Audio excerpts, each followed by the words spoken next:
దేవుని అతి పరిశుద్ధమైన నామానికి మీ అందరికి వందనాలు, శుభాలు. అందరూ బాగున్నారమ్మా?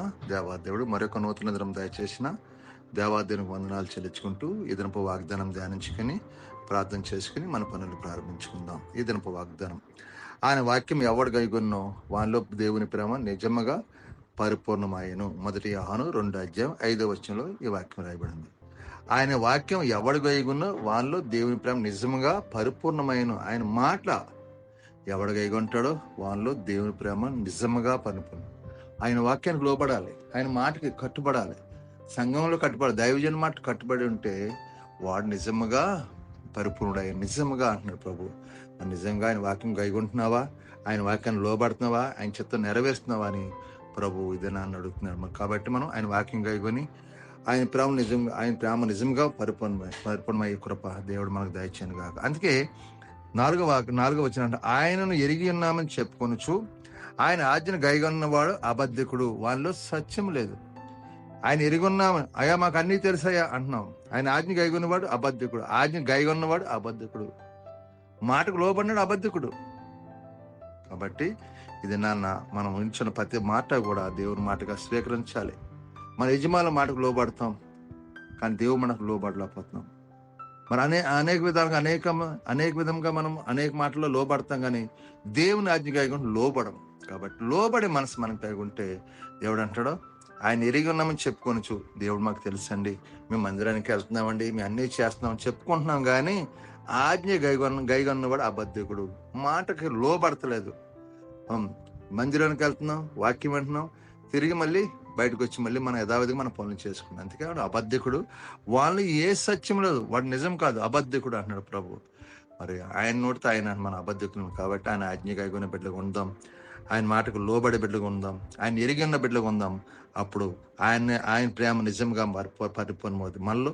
నిజంగా ఆయన ఎలా ప్రేమించాడంటే, ఇస్కరియోతు యూదా గారిని ఎలా ప్రేమించాడండి? ఆయన మరణం వరకు ప్రేమించాడు. అలాగే మనం కూడా ప్రేమించి ఆయన యొక్క ఆజ్ఞ గైగొనే కృప మనందరికి దయచేయను గాక. మనందరం పరిపూర్ణమగుదాం గాక. ఆమేన్. వందనాలమ్మ, వందనాలు. దేవుడు మిమ్మల్ని దీవించును గాక. మరి ప్రార్థన చేస్తారు, మీరు కూడా నాతో తలలో వంచండి. జీవాధిపతి యేసు ప్రభువా, పరిశుద్ధుడా, కృప గలవాడా, నీకు వందనాలు, స్తోత్రాలు చెల్లించుకుంటున్నాం. ఇదిగో తండ్రి, మరొక నూతన దినం దయచేసావు.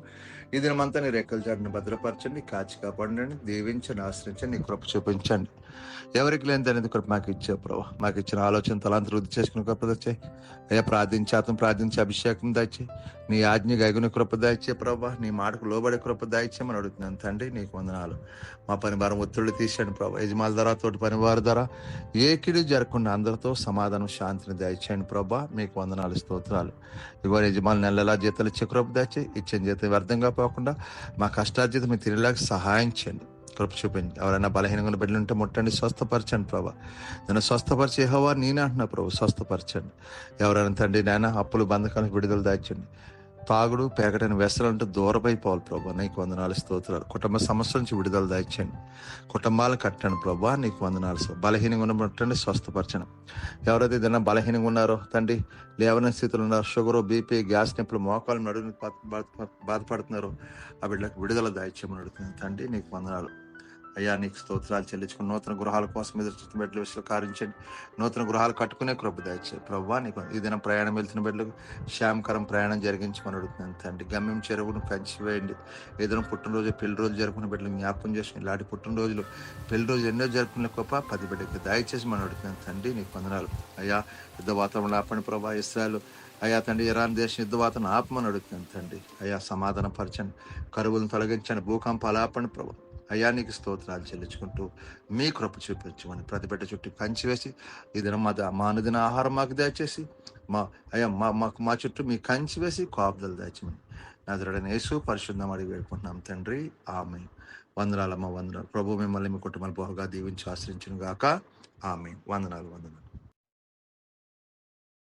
ప్రభు నామంలో ఈ వీడియో వీక్షించిన ప్రతి ఒక్కరికి జీసస్ స్వస్థత ప్రార్థనా మందిరం వారి ప్రత్యేక వందనాలు తెలియజేసుకుంటున్నాము. మరి ఇంకెన్నో సందేశాలు, వీడియోలు, సంఘ కార్యక్రమాలు మీకు అందుబాటులోకి రావడానికి పక్కనే ఉన్న సబ్స్క్రైబ్ బటన్ని ప్రెస్ చేసి బెల్ ఐకాన్ని కూడా ప్రెస్ చేయాల్సిందిగా కోరుకుంటున్నామండి.